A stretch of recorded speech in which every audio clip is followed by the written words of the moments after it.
ಆಂಧ್ರ ತೆಲಂಗಾಣದಲ್ಲಿ ಘಟಾನುಘಟಿಗಳು ಮತದಾನವನ್ನ ಮಾಡ್ತಾ ಇದ್ದಾರೆ. ವಿಶೇಷವಾಗಿ ಆಂಧ್ರ ಪ್ರದೇಶದಲ್ಲಿ ವಿಧಾನಸಭೆ ಮತ್ತು ಲೋಕಸಭೆಗೆ ಒಂದೇ ಹಂತದಲ್ಲಿ ಮತದಾನ ನಡೀತಾ ಇದೆ. ಆಂಧ್ರ ಪ್ರದೇಶದ 25 ಲೋಕಸಭಾ ಕ್ಷೇತ್ರಗಳು ಹಾಗೂ 175 ವಿಧಾನಸಭಾ ಕ್ಷೇತ್ರಗಳಿಗೆ ಏಕಕಾಲದಲ್ಲಿ ಮತದಾನ ನಡೀತಾ ಇರುವಂತದ್ದು. ಕಳೆದ ಬಾರಿ ತೆಲುಗುದೇಶಂ ಪಕ್ಷ ಎನ್ಡಿಎ ಮೈತ್ರಿಕೂಟದಲ್ಲಿತ್ತು, ಬಿಜೆಪಿ ಜೊತೆ ಸೇರಿ ಚುನಾವಣೆಯನ್ನು ಸ್ಪರ್ಧಿಸಿತ್ತು. ಆದರೆ ಈ ಬಾರಿ ಎನ್ಡಿಎಯಿಂದ ಹೊರಬಂದು ಏಕಾಂಗಿಯಾಗಿ ಸ್ಪರ್ಧಿಸ್ತಾ ಇದೆ ಟಿಡಿಪಿ. ಇನ್ನು ತೆಲಂಗಾಣದಲ್ಲಿ ಮತ್ತೆ ಲೋಕಸಭಾ ಚುನಾವಣೆಗೆ ಜನ ಮತದಾನದಲ್ಲಿ ಭಾಗಿಯಾಗ್ತಾ ಇದ್ದಾರೆ. ಈಗಾಗಲೇ ಟಿಆರ್ಎಸ್ ಕಳೆದ ಬಾರಿ ತೆಲಂಗಾಣದಲ್ಲೂ ಕೂಡ ಲೋಕಸಭಾ ಚುನಾವಣೆಯ ಜೊತೆಗೇ ಮತದಾನ ನಡೆದಿತ್ತು. ಆದರೆ ಈ ಬಾರಿ 6 ತಿಂಗಳ ಮೊದಲನೇ ಅಲ್ಲಿ ಚುನಾವಣೆ ನಡೆದು ಹೋಗಿದೆ. ಅದಾದ ನಂತರ ಈಗ ಲೋಕಸಭಾ ಚುನಾವಣೆಯ ಮತದಾನವೂ ಕೂಡ ಆರಂಭ ಆಗಿರುವಂಥದ್ದು. ಚಿರಂಜೀವಿಯವರು ಮತದಾನಕ್ಕೆ ಬಂದಿರುವಂತಹ ದೃಶ್ಯವನ್ನು ನಾವು ನೋಡ್ತಾ ಇದ್ವಿ. ಈ ರೀತಿಯಾಗಿ ಎಲ್ಲ ಕಡೆಗಳಲ್ಲೂ ಕೂಡ ಇವತ್ತು ಮತದಾನ ಪ್ರಕ್ರಿಯೆಗಳು ನಡೀತಾ ಇದೆ. ಅಮರಾವತಿಯಲ್ಲಿರುವಂತಹ ಒಂದು ಪೋಲಿಂಗ್ ಸೆಂಟರ್ಗೆ ಆಗಮಿಸಿರುವಂತಹ ನಾರಾ ಚಂದ್ರಬಾಬು ನಾಯ್ಡು ಅವರು ಕೂಡ ಇವತ್ತು ಮತದಾನ ಪ್ರಕ್ರಿಯೆಯಲ್ಲಿ ಭಾಗಿಯಾಗಿದ್ದಾರೆ. ತಮ್ಮ ಮತದಾನ ಮಾಡಿದ್ದಾರೆ, ಮತ ಚಲಾಯಿಸಿದ್ದಾರೆ. ಇನ್ನು ಕೆಸಿಆರ್ ಪುತ್ರಿ ಕವಿತಾ ಕೂಡ ಇವತ್ತು ಮತದಾನ ಪ್ರಕ್ರಿಯೆಯಲ್ಲಿ ಭಾಗಿಯಾಗಿರುವಂತಹದ್ದು. ಕೆಸಿಆರ್ ಪುತ್ರಿ ಕವಿತಾ ಈ ಬಾರಿ ಚುನಾವಣಾ ಅಖಾಡಕ್ಕೆ ಇಳಿದಿಲ್ಲ. ನಿಜಾಮಾಬಾದ್ನಿಂದ ಅವರು ಕಳೆದ ಬಾರಿ ಸಂಸತ್ ಸದಸ್ಯರಾಗಿದ್ದರು. ಚಂದ್ರಬಾಬು ನಾಯ್ಡು ಅವರು ಮತ್ತೊಂದು ಬಾರಿ ಈಗ ಆಂಧ್ರದ ಮುಖ್ಯಮಂತ್ರಿ ಆಗ್ತಾರಾ ಅಥವಾ ಈ ಬಾರಿ ಅಧಿಕಾರ ಕಳ್ಕೊಳ್ತಾರಾ ಅನ್ನುವಂಥದ್ದು ಕೂಡ ನಿರ್ಧಾರ ಆಗುತ್ತೆ. ತೆಲುಗುದೇಶಂ ಪಕ್ಷದ ಏನು ಬಣ್ಣ ಇದೆ, ಹಳದಿ ಬಣ್ಣದ ಬಾವುಟ, ಆ ಹಳದಿಯ ಶರ್ಟನ್ನೇ ಧರಿಸಿಕೊಂಡು ಬಂದಿರುವಂತಹ ಚಂದ್ರಬಾಬು ನಾಯ್ಡು ಈಗಾಗಲೇ ಮತದಾನ ಮಾಡಿದ್ದಾರೆ. ಚಿರಂಜೀವಿಯವರು ಕೂಡ ಇವತ್ತು ಮತದಾನ ಪ್ರಕ್ರಿಯೆಯಲ್ಲಿ ಭಾಗಿಯಾಗಿದ್ದಾರೆ. ಜೂನಿಯರ್ NTR ಕೂಡ ಇವತ್ತು ಮತ ಚಲಾಯಿಸಿದ್ದಾರೆ. ಈ ಮೂಲಕ ಆಂಧ್ರದಲ್ಲಿ ಮತ್ತು ತೆಲಂಗಾಣದಲ್ಲಿ ಒಂದೇ ಹಂತದಲ್ಲಿ ಪೂರ್ತಿಯಾಗಿ ಅಂದರೆ ಎಲ್ಲ ಲೋಕಸಭಾ ಕ್ಷೇತ್ರಗಳಿಗೂ ಕೂಡ ಒಂದೇ ಹಂತದಲ್ಲಿ ಮತದಾನ ಪ್ರಕ್ರಿಯೆ ನಡೀತಾ ಇದೆ. ಅಷ್ಟೇ ಅಲ್ಲದೆ ಆಂಧ್ರ ಪ್ರದೇಶದಲ್ಲಿ ವಿಧಾನಸಭಾ ಚುನಾವಣೆಗೂ ಕೂಡ ಮತದಾನ ನಡೀತಾ ಇರುವಂಥದ್ದು. ಆಂಧ್ರದಲ್ಲಿ ಯಾರು ಈ ಬಾರಿ ಅಧಿಕಾರದ ಗದ್ದುಗೆಯನ್ನು ಏರ್ತಾರೆ ಅನ್ನುವಂಥದ್ದು ಬಹಳ ಕುತೂಹಲವನ್ನು ಮೂಡಿಸಿದೆ. ಯಾಕಂದರೆ ಜಗನ್ಮೋಹನ್ ರೆಡ್ಡಿ ಕಾಂಗ್ರೆಸ್ ಪಕ್ಷದಿಂದ ಹೊರಬಂದು YSRCPಯನ್ನ ಕಟ್ಟದ ನಂತರ 2 ಚುನಾವಣೆಗಳನ್ನು ಎದುರಿಸಿದರು. ಆದರೆ ಈಗ ಮೊದಲ ಬಾರಿಗೆ ಅವರು ಆಂಧ್ರದಲ್ಲಿ ಅಧಿಕಾರದ ಗದ್ದುಗೆಯನ್ನು ಹಿಡಿಯೋದಕ್ಕೆ ಸಾಧ್ಯ ಆಗುತ್ತಾ ಅನ್ನುವಂತಹ ಒಂದು ನಿರೀಕ್ಷೆಯೂ ಕೂಡ ಹುಟ್ಟು ಹಾಕಿರುವಂಥದ್ದು. ಇನ್ನು ಅಸಾದುದ್ದೀನ್ ಓವೈಸಿ ಹೈದರಾಬಾದ್ ಲೋಕಸಭಾ ಕ್ಷೇತ್ರದ ಸಂಸದರಾಗಿರುವಂಥ ಅಸಾದುದ್ದೀನ್ ಓವೈಸಿ ಕೂಡ ತಮ್ಮ ಮತವನ್ನು ಚಲಾಯಿಸಿದ್ದಾರೆ. ಇನ್ನು ಪುಲಿವೆಂದುಲ ವಿಧಾನಸಭಾ ಕ್ಷೇತ್ರದಿಂದ ಅಭ್ಯರ್ಥಿಯಾಗಿ ಅಖಾಡಕ್ಕಿಳಿದಿರುವಂತಹ ಜಗನ್ಮೋಹನ್ ರೆಡ್ಡಿ ಇವತ್ತು ಬೆಳಗ್ಗೆನೇ ಆಗಮಿಸಿ ಜಗನ್ಮೋಹನ್ ರೆಡ್ಡಿ ಕೂಡ ಹಕ್ಕು ಚಲಾಯಿಸಿದ್ದಾರೆ. ಪುಲಿವೆಂದುಲ ಮತಕ್ಷೇತ್ರದಲ್ಲಿ ಅವರು ತಮ್ಮ ಮತವನ್ನು ಚಲಾಯಿಸಿರುವಂಥದ್ದು. ಕಡಪ ಜಿಲ್ಲೆಯ ಪುಲಿವೆಂದುಲ ಮತಕ್ಷೇತ್ರದಲ್ಲಿ ತಮ್ಮ ಹಕ್ಕನ್ನು ಚಲಾಯಿಸಿದ್ದಾರೆ. ಚಂದ್ರಬಾಬು ನಾಯ್ಡು ಅವರು ತಮ್ಮ ಪರಿವಾರದ ಸಮೇತರಾಗಿ ಆಗಮಿಸಿ ಹಕ್ಕನ್ನು ಚಲಾಯಿಸಿದ್ದಾರೆ. ಇನ್ನು ಹೈದರಾಬಾದ್ನಲ್ಲಿ ಒಂದು EVM ಕೆಲಸ ಮಾಡ್ತಾ ಇರಲಿಲ್ಲ, EVM ಸರಿಯಾಗಿರಲಿಲ್ಲ. ಇದರಿಂದ ರೊಚ್ಚಿಗೆದ್ದಂತಹ ಕ್ಯಾಂಡಿಡೇಟ್ EVM ಅನ್ನೇ ಒಡೆದಾಕಿರುವಂತಹ ಘಟನೆ ಕೂಡ ನಡೆದಿದೆ. ಬಹುಶಃ ಇಷ್ಟೊಂದು ಪೇಷನ್ಸನ್ನು ಕಳ್ಕೊಂಡಿರ್ತಕ್ಕಂಥವ್ರು ನಮ್ಮ ಚುನಾವಣಾ ಅಖಾಡದಲ್ಲಿದ್ದರೆ ಇವರು ಮುಂದೆ ಇನ್ಯಾವ್ಯಾವ ರೀತಿಯಲ್ಲಿ ಯಾವ ಹಂತಗಳಲ್ಲಿ ಪೇಷನ್ಸನ್ನು ಕಳ್ಕೊಳ್ಬಹುದು ಅನ್ನುವಂಥದ್ದು ಕೂಡ ಬಹಳ ಏನು ಪ್ರಶ್ನಾರ್ಹವಾಗಿರ್ತಕ್ಕಂಥದ್ದು. ಮತಯಂತ್ರವನ್ನು ನೆಲಕ್ಕೆಸೆದಿರುವಂತಹ ಅಭ್ಯರ್ಥಿ ಅದನ್ನು ಪೀಸ್ ಮಾಡಿದ್ದಾರೆ. ಈ ಮೂಲಕವಾಗಿ ಏನೋ ಒಂದು EVM ಕೆಟ್ಟೋದ ತಕ್ಷಣವೇ ಅದನ್ನು ಸರಿಪಡಿಸೋದಕ್ಕೆ ತಾಂತ್ರಿಕ ತಜ್ಞರು ಆಗಮಿಸಿ ಆ ಒಂದು ಮತಯಂತ್ರವನ್ನು ಸರಿಪಡಿಸ್ತಾರೆ. ಆದರೆ ಅಭ್ಯರ್ಥಿಗೆ ಅಷ್ಟಕ್ಕೂ ಕೂಡ ಕಾಯೋದಕ್ಕೆ ಪೇಷನ್ಸ್ ಇರಲಿಲ್ಲ. जब पैर से उनकी जमीन खिसकती नजर आ रही है तो इस तरह की बातें करते रहते हैं और कहीं पर भी देश में मोदी लहर नहीं है। 2014 में यकीनन थी, मैं इसका इकरार करता हूं, और अब हरगिज नहीं है। ये इलेक्शन बड़ा ओपन इलेक्शन है और हम उम्मीद करते हैं कि हिंदुस्तान अभी प्रमोद साहब, मैं अभी कैंपेन नहीं कर सकता हूं, और मुझे पूरा यकीन है कि जो असेंबली में रिजल्ट आया था वही रिजल्ट इंशाअल्लाह ताला तेलंगाना में रिपीट होगा। सर, आपने अपनी तकरीर में वोट की अपील की थी परसेंटेज बढ़ाने के लिए, लेकिन नहीं लगता कि परसेंटेज बढ़ेगा। अरे भाई, अभी तो 10 बजे हैं, इंतज़ार करिए। इंशाअल्लाह मुझे यकीन है, आपके ज़रिए से मैं फिर से अपील कर रहा हूँ पब्लिक से, आवाम से, कि प्लीज़ अपने घर से निकलिए, अपने वोट का इस्तेमाल करिए, आपकी मुल्क की, हमारे मुल्क की जमहूरियत को मजबूत करिए। Sir, what about the fortunes of Congress in this election, Lok Sabha elections? What are you saying? What are the fortunes of Congress in this Lok Sabha? What do you say? Where? In India, In India? in Lok Sabha, pan India. Fortunes? Yeah. And what about like Wayanad seat, and will you be able to win both? What fortunes? No fortunes. Sir जिस तरह से जब पैर Seeing all these things, first hour, people are very, very happy to vote. This is what we are expecting. I call every voter, every family to exercise their voting. This is your fundamental duty and also it is our fundamental right. Sir, how confident are you of a victory No, I today? don't want to talk. So, will you please... Seeing all this. How are you doing?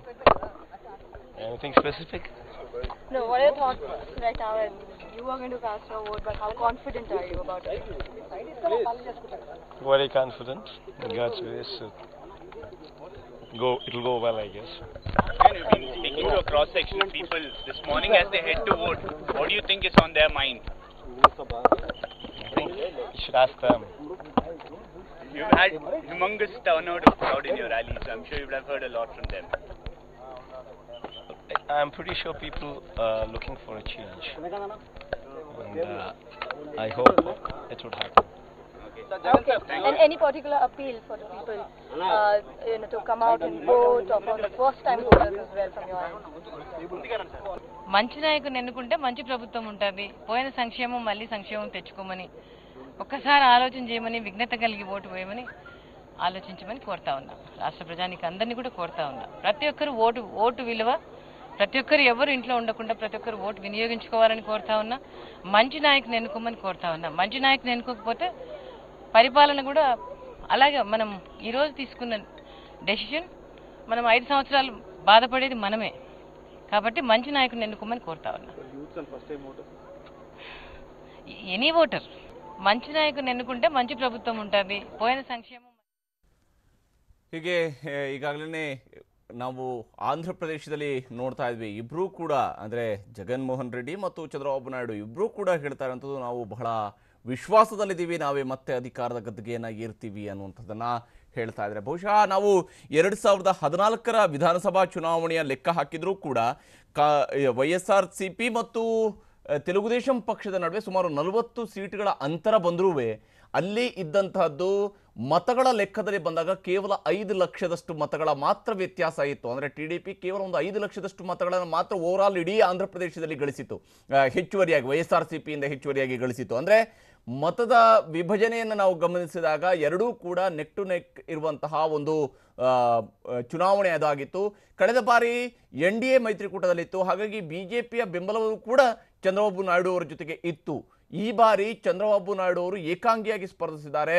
Andhra ಪ್ರದೇಶಕ್ಕೆ ಸಿಗಬೇಕಾಗಿರುವಂತಹ ಪಾಲನ ಮೋದಿ ಸರ್ಕಾರ ನೀಡಿಲ್ಲ ಅನ್ನುವಂತಹ ಕಾರಣಕ್ಕಾಗಿ NDA ಮೈತ್ರಿಕೂಟದಿಂದ ತಮ್ಮ ಮಂತ್ರಿಗಳನ್ನೂ ಕೂಡ ರಾಜೀನಾಮೆ ಕೊಡಿಸಿ ಮೈತ್ರಿಕೂಟದಿಂದ ಹೊರಬಂದು ಸೆಡ್ಡು ಹೊಡೆದಿರುವಂತಹ ಚಂದ್ರಬಾಬು ನಾಯ್ಡು ಅಮರಾವತಿ ನಿರ್ಮಾಣದ ಒಂದು ಕನಸನ್ನ ಆಂಧ್ರ ಪ್ರದೇಶದಲ್ಲಿ ಬಿತ್ತಿದ್ದಾರೆ. ಯಾಕಂದರೆ ಒಂದು ಕ್ಯಾಪಿಟಲ್ ಸಿಟಿಯಾಗಿ ಇನ್ನೂ ಕೂಡ ಒಂದು ರಾಜಧಾನಿಯನ್ನು ಹೊಂದಿಲ್ಲದೆ ಇರುವ ಆಂಧ್ರ ಪ್ರದೇಶಕ್ಕೆ ಒಂದು ರಾಜಧಾನಿಯನ್ನ ಅಮರಾವತಿಯನ್ನು ನಾನು ಕಟ್ತೀನಿ, ಅದನ್ನು ಹೀಗೆ ಇರುತ್ತೆ, ಅದೊಂದು ವಿಶ್ವ ದರ್ಜೆಯ ನಗರವಾಗಿ ಅದನ್ನು ನಾನು ರೂಪಿಸ್ತೇನೆ, ಈ ಒಂದು ಕನಸನ್ನು ಆಂಧ್ರ ಪ್ರದೇಶದ ಜನರ ಮುಂದೆ ಕಟ್ಟಿಕೊಟ್ಟಿರುವಂಥದ್ದು ಚಂದ್ರಬಾಬು ನಾಯ್ಡು. ಆದರೆ ಓರ್ವ ಹುಡುಗನಿಗೆ ಒಮ್ಮೆ ಆದರೂ ನಾವು ಅವಕಾಶ ಕೊಡೋಣ, ಈ ಹುಡುಗ ಈಗ ಒಮ್ಮೆ ಆದರೂ ಅಧಿಕಾರ ನಡೆಸಿ ನೋಡೋಣ ಅನ್ನುವಂತಹ ಒಂದು ಧ್ವನಿಯೂ ಕೂಡ ಆಂಧ್ರ ಪ್ರದೇಶದ ಉದ್ದಗಲಕ್ಕೂ ಕೂಡ ವ್ಯಕ್ತವಾಗಿರುವಂಥದ್ದು ಜಗನ್ಮೋಹನ್ ರೆಡ್ಡಿ ಅವರ ವಿಚಾರದಲ್ಲಿ. ಇದರ ಬಗ್ಗೆ ಮತ್ತಷ್ಟು ಡೀಟೇಲ್ಸ್ ಅನ್ನು ಕೊಡೋದಕ್ಕೆ ನಮ್ಮ ಪ್ರತಿನಿಧಿ ಚಂದ್ರಮೋಹನ್ ಈಗ ನಮ್ಮ ಜೊತೆಗೆ ನೇರ ಸಂಪರ್ಕದಲ್ಲಿ ಜಾಯ್ನ್ ಆಗಿದ್ದಾರೆ. ಚಂದ್ರಮೋಹನ್, ಬಹುಶಃ ಆಂಧ್ರ ಪ್ರದೇಶದ ವಿಚಾರಕ್ಕೆ ಬರೋದಿದ್ರೆ ಎರಡೂ ಜಿದ್ದಾಜಿದ್ದಿಯ ಪಕ್ಷಗಳೇ ಜಗನ್ಮೋಹನ್ ರೆಡ್ಡಿ ಮತ್ತು ಚಂದ್ರಬಾಬು ನಾಯ್ಡು ನಡುವೆ ನಡೀತಾ ಇರುವಂಥ ಈ ಫೈಟ್ ಅನ್ನು ಯಾವ ರೀತಿಯಾಗಿ ವಿಶ್ಲೇಷಿಸಬಹುದು? ಮತ್ತು ಇವತ್ತು ಮತದಾನ ಪ್ರಕ್ರಿಯೆ ಕೂಡ ಈಗಾಗಲೇ ಆರಂಭ ಆಗಿದೆ. ಅನೇಕ ರೀತಿಯಾದಂತಹ ಉದಾಹರಣೆಗಳು ಈ ಹಿಂದೆ ಇದ್ದಿದ್ವು, ಆದರೆ ಇವತ್ತು ಈ ಒಂದು ಚುನಾವಣೆಯನ್ನು ನೋಡಿದಾಗ ಯಾವ ರೀತಿಯಾದಂತಹ ಒಂದು ಅಂಶಗಳನ್ನು ಗಮನಿಸಬಹುದು ಚಂದ್ರಮೋಹನ್? ಹೌದು ಹರಿಪ್ರಸಾದ್, ಇವತ್ತು ಆಂಧ್ರ ವಿಧಾನಸಭೆಯ ಎಲ್ಲ 175 ವಿಧಾನಸಭಾ ಕ್ಷೇತ್ರಗಳಿಗೂ ಕೂಡ ಲೋಕಸಭಾ ಚುನಾವಣೆ ಜೊತೆಗೆ ಮತದಾನ ಕೂಡ ನಡೀತಾ ಇದೆ. ಮುಖ್ಯವಾಗಿ ಈಗ ಆಂಧ್ರದಲ್ಲಿ ವಿಧಾನಸಭಾ ಚುನಾವಣೆಯಲ್ಲಿ ಟಿಡಿಪಿ ಮತ್ತು ವೈಎಸ್ಆರ್ ಕಾಂಗ್ರೆಸ್ ಪಕ್ಷಗಳ ನಡುವೆ ನೇರ ಹಣಾಹಣಿ ನಡೀತಾ ಇದೆ ಮತ್ತು ಎರಡೂ ಪಕ್ಷಗಳ ನಡುವೆ ಟಫ್ ಫೈಟೇ ನಡೀತಾ ಇದೆ. ಈ ಬಾರಿ ಎರಡೂ ಪಕ್ಷಗಳಿಗೂ ಕೂಡ ಈ ಚುನಾವಣೆ ಮಾಡು ಇಲ್ಲವೇ ಮಡಿ ಆಗಿದೆ. ಮುಖ್ಯವಾಗಿ 2014ರಲ್ಲಿ ಟಿಡಿಪಿ ಅಧಿಕಾರಕ್ಕೆ ಬಂದರೂ ಕೂಡ ಈಗ ಅಧಿಕಾರ ವಿರೋಧಿ ಅಲೆಯನ್ನು ಕೂಡ ಟಿಡಿಪಿ ಎದುರಿಸ್ತಾ ಇದೆ. ಜೊತೆಗೆ ಕೊಟ್ಟಂತ ಭರವಸೆಗಳನ್ನು ಚಂದ್ರಬಾಬು ನಾಯ್ಡು ಸರ್ಕಾರ ಈಡೇರಿಸಿಲ್ಲ ಅನ್ನೋ ಒಂದು ಅಸಮಾಧಾನ ಕೂಡ ಇದೆ. ಮತ್ತೊಂದು ಕಡೆಯಲ್ಲಿ ವೈಎಸ್ಆರ್ ಕಾಂಗ್ರೆಸ್ ಪಕ್ಷದ ಜಗನ್ಮೋಹನ್ ರೆಡ್ಡಿ ಕೂಡ ಈ ಬಾರಿ ಆದರೂ ಕೂಡ ತಾವು ಅಧಿಕಾರದ ಗದ್ದುಗೆ ನಡೀಲೇಬೇಕು, ಆಂಧ್ರದ ಮುಖ್ಯಮಂತ್ರಿ ಆಗಲೇಬೇಕು ಅಂತೇಳಿ ಪಣತೊಟ್ಟು ಹೋರಾಟವನ್ನು ನಡೆಸಿ ಚುನಾವಣಾ ಅಖಾಡದಲ್ಲಿದ್ದಾರೆ. ಕಳೆದ ಬಾರಿ ಕೂಡ ಜಗನ್ಮೋಹನ್ ರೆಡ್ಡಿ ಪರವಾದಂತಹ ದೊಡ್ಡ ಮಟ್ಟದ ಅನುಕಂಪದ ಅಲೆ ಇದ್ರೂ ಕೂಡ ಚಂದ್ರಬಾಬು ನಾಯ್ಡುಗೆ ಹೋಲಿಸಿದ್ರೆ ಜಗನ್ಮೋಹನ್ ರೆಡ್ಡಿ ಕಿರಿಯ ವ್ಯಕ್ತಿ ಮತ್ತು ರಾಜ್ಯದ ಆಗಷ್ಟೇ ವಿಭಜನೆ ಆಗಿತ್ತು. ಈ ವಿಭಜನೆ ಆದಂತಹ ಸಂದರ್ಭದಲ್ಲಿ ಹೊಸ ರಾಜಧಾನಿಯನ್ನು ನಿರ್ಮಾಣ ಮಾಡಬೇಕು ಮತ್ತು ಆಂಧ್ರಕ್ಕೆ ಸಂಪನ್ಮೂಲದ ಕೊರತೆ ಕೂಡ ಇದೆ. ಏಕೆಂದರೆ ರಾಜಧಾನಿ ಹೈದರಾಬಾದನ್ನು ತೆಲಂಗಾಣ ಪಡ್ಕೊಂಡಿರೋದ್ರಿಂದಾಗಿ ಯಾವುದೇ ಆದಾಯದ ಪ್ರಮುಖ ಮೂಲಗಳು ಕೂಡ ಆಂಧ್ರ ಪ್ರದೇಶಕ್ಕೆ ಇಲ್ಲ. ಈ ಕಾರಣಕ್ಕಾಗಿ ಜಗನ್ಮೋಹನ್ ರೆಡ್ಡಿಗೆ ಮನ್ನಣೆ ಕೊಟ್ಟರೆ ಆಂಧ್ರದ ಆಡಳಿತವನ್ನು ಉತ್ತಮವಾಗಿ ನಡೆಸುವಂಥದ್ದು ಕಷ್ಟ ಆಗುತ್ತೆ. ಜಗನ್ಮೋಹನ್ ರೆಡ್ಡಿಗೆ ಹೋಲಿಸಿದ್ರೆ ಚಂದ್ರಬಾಬು ನಾಯ್ಡು ಹಿರಿಯ ರಾಜಕಾರಣಿ ಮತ್ತು ಒಬ್ಬ ಟೆಕ್ನೋಕ್ರಾಟ್ ಅಂತ ಹೆಸರನ್ನು ಕೂಡ ಗಳಿಸಿದಂತಹ ವ್ಯಕ್ತಿ. ಹೀಗಾಗಿ ಚಂದ್ರಬಾಬು ನಾಯ್ಡುಗೆ ಮನ್ನಣೆ ಕೊಟ್ಟರೆ ಹೊಸ ರಾಜಧಾನಿಯನ್ನು ಬೇಗ ನಿರ್ಮಾಣ ಮಾಡ್ತಾರೆ. ಹಾಗಾಗಿ ಇವಂಗು ಅನ್ನೋ ಒಂದು ಕಾರಣಕ್ಕಾಗಿಯೇ ಜನ ಚಂದ್ರಬಾಬು ನಾಯ್ಡುಗೆ ಮನ್ನಣೆ ಕೊಟ್ಟರು, ಭರ್ಜರಿ ಬಹುಮತವನ್ನು ಕೊಟ್ಟಿದ್ರು. ಆದರೆ ಈಗ 5 ವರ್ಷಗಳ ಅವಧಿಯಲ್ಲಿ ಚಂದ್ರಬಾಬು ನಾಯ್ಡು ಏನು ಮಾಡಿದ್ದಾರೆ ಅನ್ನೋ ಒಂದು ಪ್ರಶ್ನೆ ಕೂಡ ಆಂಧ್ರದ ಜನರನ್ನ ಕಾಡ್ತಾ ಇದೆ. ಇವ ಒಂದು ಅಧಿಕಾರ ವಿರೋಧಿ ಅಲೆಯನ್ನು ಕೂಡ ಚಂದ್ರಬಾಬು ನಾಯ್ಡು ಎದುರಿಸ್ತಾ ಇದ್ದಾರೆ. ಜೊತೆಗೆ ಹೊಸ ರಾಜಧಾನಿ ಅಮರಾವತಿಯ ನಿರ್ಮಾಣ ಕಾರ್ಯ ಕೂಡ ತ್ವರಿತಗತಿಯಲ್ಲಿ ನಡೆದಿಲ್ಲ. ಕೇವಲ ಅಲ್ಲೊಂದು ಇಲ್ಲೊಂದು ಕಟ್ಟಡಗಳು ಮಾತ್ರ ಅಮರಾವತಿಯಲ್ಲಿ ನಿರ್ಮಾಣ ಆಗಿರೋದನ್ನು ಬಿಟ್ಟರೆ ಯಾವುದೇ ದೊಡ್ಡ ಮಟ್ಟದ ಕೆಲಸ ಕಾರ್ಯಗಳು ಕೂಡ ಅಮರಾವತಿಯಲ್ಲಿ ನಡೆದಿಲ್ಲ. ಹೀಗಾಗಿ ಅಮರಾವತಿ ಹೊಸ ರಾಜಧಾನಿ ನಿರ್ಮಾಣ ಕಾರ್ಯ ಕೂಡ ಈಗ ನಡೀತಾ ಇರತಕ್ಕಂಥ ಕೆಲಸದ ವೇಗ ನೋಡಿದ್ರೆ 10-15 ವರ್ಷಗಳನ್ನೇ ತೆಗೆದುಕೊಳ್ಬೋದು. ಈ ಎಲ್ಲ ಪ್ರತಿಕೂಲ ಅಂಶಗಳು ಕೂಡ ಚಂದ್ರಬಾಬು ನಾಯ್ಡುಗಿದೆ. ಜೊತೆಗೆ ಈ ಬಾರಿ ಬಿಜೆಪಿಯ ಬೆಂಬಲ ಕೂಡ ಇಲ್ಲ. ಟಿಡಿಪಿ ಎನ್ಡಿಎ ಮೈತ್ರಿಕೂಟದಿಂದ ಹೊರಗಡೆ ಬಂದಿದೆ. ಆಂಧ್ರ ಪ್ರದೇಶಕ್ಕೆ ವಿಶೇಷ ಸ್ಥಾನಮಾನವನ್ನು ಕೇಂದ್ರ ಸರ್ಕಾರ ಕೊಟ್ಟಿಲ್ಲ ಅನ್ನೋ ಒಂದು ಆಕ್ರೋಶದಿಂದಲೇ ಚಂದ್ರಬಾಬು ನಾಯ್ಡು ಎನ್ಡಿಎ ಮೈತ್ರಿಕೂಟದಿಂದ ಹೊರಗೆ ಬಂದಿದ್ದಾರೆ. ಮತ್ತೊಂದು ಕಡೆಯಲ್ಲಿ ಕಾಂಗ್ರೆಸ್ ಜೊತೆಗೂ ಕೂಡ ಮೈತ್ರಿಯನ್ನು ಮಾಡಿಕೊಂಡಿಲ್ಲ. ಕಾಂಗ್ರೆಸ್ ಜೊತೆಗೆ ಚುನಾವಣಾ ನಂತರದ ಮೈತ್ರಿಯನ್ನು ಚಂದ್ರಬಾಬು ನಾಯ್ಡು ಮಾಡ್ಕೊಳ್ಬೋದು. ಈಗ ಆಂಧ್ರದಲ್ಲಿ ಕಾಂಗ್ರೆಸ್ ವಿರೋಧಿ ಅಲೆ ಈಗಲೂ ಕೂಡ ಇರೋದ್ರಿಂದಾಗಿ ಕಾಂಗ್ರೆಸ್ ಜೊತೆ ತಾವು ಮೈತ್ರಿ ಮಾಡಿಕೊಂಡ್ರೆ ಕಾಂಗ್ರೆಸ್ ಮುಳುಗೋದಲ್ಲದೆ ತಾವು ಕೂಡ ಮುಳುಗೋಗ್ತೀವಿ ಅನ್ನೋ ಒಂದು ಭೀತಿ ಚಂದ್ರಬಾಬು ನಾಯ್ಡು ಅವರಿಗಿದೆ.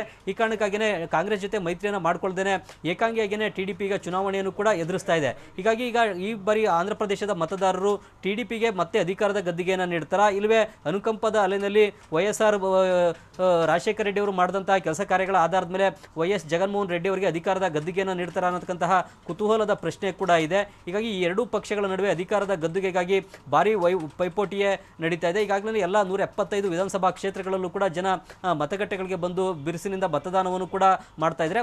ಮುಖ್ಯವಾಗಿ ಈ ಬಾರಿಯ ವಿಶೇಷತೆ ಅಂದರೆ ಪವನ್ ಕಲ್ಯಾಣ್ ಕೂಡ ತಮ್ಮದೇ ಆದಂತಹ ಜನಸೇನಾ ಪಕ್ಷವನ್ನು ಸ್ಥಾಪನೆ ಮಾಡಿಕೊಂಡು ಆ ಪಕ್ಷದಿಂದ ಸುಮಾರು 140 ಕ್ಷೇತ್ರಗಳಿಗೆ ಅಭ್ಯರ್ಥಿಗಳನ್ನು ಕಣಕ್ಕಿಳಿಸಿದ್ದಾರೆ. ಕಾಪು ಸಮುದಾಯದ ಮತವನ್ನು ಪಡೆಯಲಿಕ್ಕಾಗಿ ಪವನ್ ಕಲ್ಯಾಣ್ ಪ್ರಯತ್ನವನ್ನು ನಡೆಸಿದ್ದಾರೆ. ಜೊತೆಗೆ ತಮ್ಮದೇ ಆದಂತಹ ಒಂದು ಅಭಿಮಾನಿ ವರ್ಗವನ್ನು ಕೂಡ ಆಂಧ್ರ ಪ್ರದೇಶದಲ್ಲಿ ಪವನ್ ಕಲ್ಯಾಣ್ ಹೊಂದಿದ್ದಾರೆ. ಈ ಅಭಿಮಾನಿ ವರ್ಗ ಮತ್ತು ಕಾಪು ಸಮುದಾಯದ ಮತಗಳನ್ನು ಪಡ್ಕೊಂಡು ಹೆಚ್ಚಿನ ಸ್ಥಾನಗಳನ್ನು ಪಡೆಯಲಿಕ್ಕೆ ಪವನ್ ಕಲ್ಯಾಣ್ ಪ್ರಯತ್ನವನ್ನು ಮಾಡ್ತಾ ಇದ್ದಾರೆ. ಒಂದು ವೇಳೆ ಏನಾದರೂ ಕೂಡ ಅತಂತ್ರ ವಿಧಾನಸಭೆ ನಿರ್ಮಾಣ ಆದರೆ ಪವನ್ ಕಲ್ಯಾಣ್ ನಿರ್ಣಾಯಕ ಪಾತ್ರವನ್ನು ವಹಿಸಬಹುದು. ಆದರೆ ಈಗಿನ ಪರಿಸ್ಥಿತಿಯಲ್ಲಿ ಪವನ್ ಕಲ್ಯಾಣ್ ಎಷ್ಟು ಸ್ಥಾನವನ್ನು ಪಡೆಯಲಿಕ್ಕೆ ಸಾಧ್ಯ, ಹೆಚ್ಚಿನ ಸ್ಥಾನವನ್ನು ಪವನ್ ಕಲ್ಯಾಣ್ ಪಡೆಯಲಿಕ್ಕೆ ಸಾಧ್ಯ ಇಲ್ಲ ಅನ್ನತಕ್ಕಂಥದ್ದು ಚುನಾವಣಾ ಪೂರ್ವ ಸಮೀಕ್ಷೆಗಳಿಂದಲೂ ಕೂಡ ಸ್ಪಷ್ಟ ಆಗ್ತಾ ಇದೆ. ಪವನ್ ಕಲ್ಯಾಣ್ ಏನೇ ಗೆದ್ದರೂ ಕೂಡ 3-5 ವಿಧಾನಸಭಾ ಕ್ಷೇತ್ರಗಳಲ್ಲಿ ಮಾತ್ರ ಗೆಲುವನ್ನು ಸಾಧಿಸಬಹುದು. ದೊಡ್ಡ ಮಟ್ಟದ ಒಂದು ಇಂಪ್ಯಾಕ್ಟ್ ಅನ್ನ, ತನ್ನ ಪ್ರಭಾವವನ್ನು ಒಂದು ಈ ಚುನಾವಣೆಯಲ್ಲಿ ಪವನ್ ಕಲ್ಯಾಣ್ ಬೀರ್ತಕ್ಕಂಥ ಸಾಧ್ಯತೆಗಳು ಕೂಡ ತೀರಾ ಕಡಿಮೆ ಅಂತಾನೆ ಹೇಳಲಾಗ್ತಾ ಇದೆ. ಈ ಹಿಂದೆ ಪ್ರಜಾರಾಜ್ಯಂ ಪಕ್ಷವನ್ನು ಪವನ್ ಕಲ್ಯಾಣ್ ಮತ್ತು ಅವರ ಸೋದರ ಚಿರಂಜೀವಿ ಸ್ಥಾಪನೆಯನ್ನು ಮಾಡಿದ್ರು. 2009ರ ವಿಧಾನಸಭಾ ಚುನಾವಣೆಯನ್ನು ಕೂಡ ಎದುರಿಸಿದ್ರು.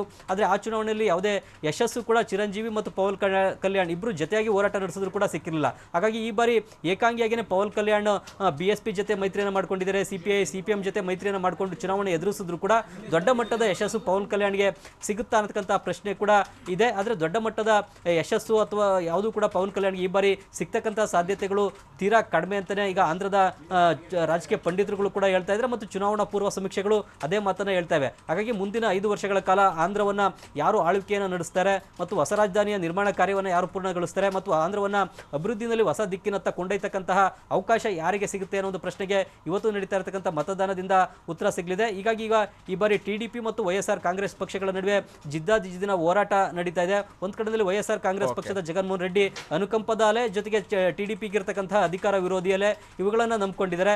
ಚಂದ್ರಬಾಬು ನಾಯ್ಡು ಈಗ 5 ವರ್ಷದ ಅವಧಿಯಲ್ಲಿ ತಾವು ಕೊಟ್ಟಂತಹ ಭರವಸೆಗಳನ್ನು ಈಡೇರಿಸಲಿಕ್ಕಾಗಿಲ್ಲ. ಹೀಗಾಗಿ ಮತ್ತೊಂದು ಅವಧಿಯನ್ನು ಜನ ತಮಗೆ ಕೊಡಬೇಕು, ಮತ್ತೊಂದು ಅವಧಿ ಕೊಟ್ಟರೆ ಅಮರಾವತಿಯ ನಿರ್ಮಾಣ ಕಾರ್ಯವನ್ನು ನಾನು ಪೂರ್ಣಗೊಳಿಸ್ತೇನೆ.